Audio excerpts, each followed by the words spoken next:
जैसे अगर अभी इसके पहले 2-3 ठे हो गया, मतलब अब इसका है हुंसडीकरण अभिक्रिया।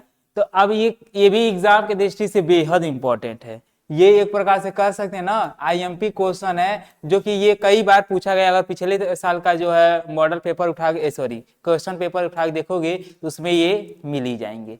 और देखो टोटल 7 सेट होते हैं ना, फिलहाल 7 सेट होते हैं। 7 सेट में से कौन सा सेट हमारे पास आएगा ये तो निर्धारित होता नहीं है कि नहीं हमारे पास यही वाला सेट आने वाला है, इसमें ये क्वेश्चन आते हैं। अगर ये निर्धारित होता तो सिलेबस में कुछ और भी मतलब कि ना कम हो जाता। अभी फिलहाल के लिए जितना हुआ उतना अलग ही बात है, लेकिन अगर ये हो जाता निर्धारित, हाँ ये सेट हमारे पास आने वाला है, इस सेट के अकॉर्डिंग हम बस इतना ही तैयार कर लेंगे तो हो जाएगा।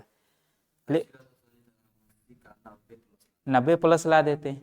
तो अब बात ये आती है कि यहाँ पर हमें कितना लाना ये निर्भर नहीं है, हमें अपने 7 सेट के अकॉर्डिंग पूरी तैयारी करना होता है। तो ये एक प्रकार से कहें हुंसडीकर जो अभिक्रिया होता है, ये भी जो है एग्जाम में पूछे जाते हैं।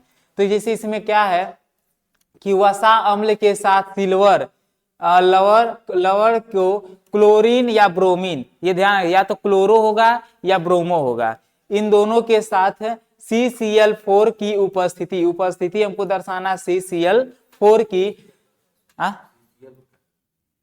जैसे अभी बता रहे हैं इसका जो है CCl4 की उपस्थिति, इसकी उपस्थिति में लेना है और गर्म करने पर एल्किल क्लोराइड या ब्रोमाइड प्राप्त होता है। इसमें क्या प्राप्त होता है, एल्किल क्लोराइड एक होता है या फिर कह सकते हैं ब्रोमाइड प्राप्त होता है। इस अभिक्रिया को हुंसडीकर अभिक्रिया कहते हैं। अगर उदाहरण के माध्यम से अगर हम समझें उदाहरण के लिए, तो उदाहरण के लिए अगर हम मान लो ले लिए C2H5COO ठीक है, अगर हम ये ले लें तो अगर इसको हम क्रिया करा देते हैं किसके साथ, Br2, किसके, नहीं वो उपस्थिति है, वो रिएक्शन नहीं है, उसको हमें एरो के जस्ट ऊपर देना है। उपस्थिति जब भी देगा समझना एरो के ऊपर, यानी इसको दर्शाना है और दर्शाना अनिवार्य है।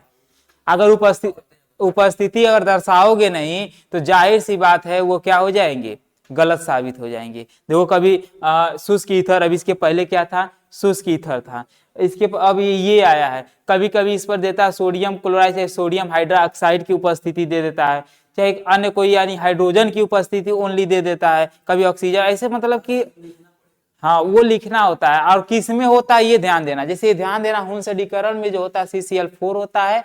अगर इसकी उपस्थिति में हम इसका रिएक्शन करवाते हैं तो क्या हो जाएगा, यहाँ डेल्टा भी बना सकते हो। अगर इसकी रिएक्शन करा देते हो तो देखो यहाँ से क्या होगा, C2H5 और इसमें से Br 8 रिएक्शन लेकर जो है बाहर आ जाएगा। तो क्या हो जाएगा, कहेंगे C2H5 और Br एक बनाया इधर से। अगर ये इधर बनाया है तो प्लस में अगर ध्यान दोगे तो Ag यहाँ पर है, अगर Ag को यहाँ ले लेंगे तो यहाँ Br है, Ag Br हो जाएगा, Ag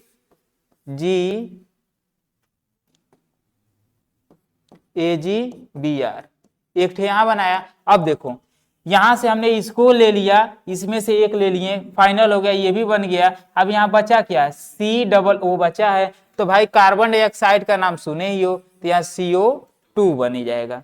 यानी कि अगर हम बात कर लेते इसकी रिएक्शन की तो यहाँ पर अब ये रिएक्शन पूर्ण रूप से बन चुकी है।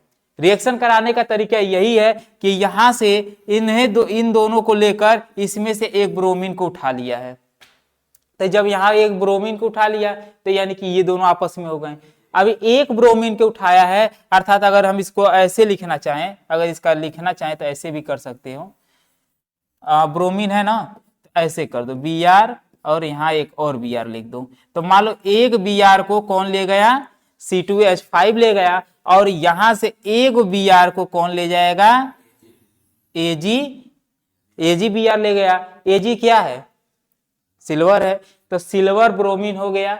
ठीक है, अगर हम बात कर लेते हैं उसके बाद बची हुई संख्या क्या है, CO मतलब COO, तो वो कार्बन डाइऑक्साइड के रूप में साइड में इधर आ गया।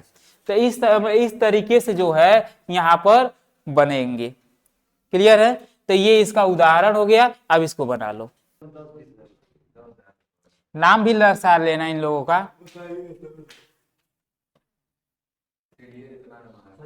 इसको कह देंगे सिल्वर प्रोपेनेट, क्योंकि एक दो एक तीन हो जाएगा, सिल्वर प्रोपेनेट हो गया।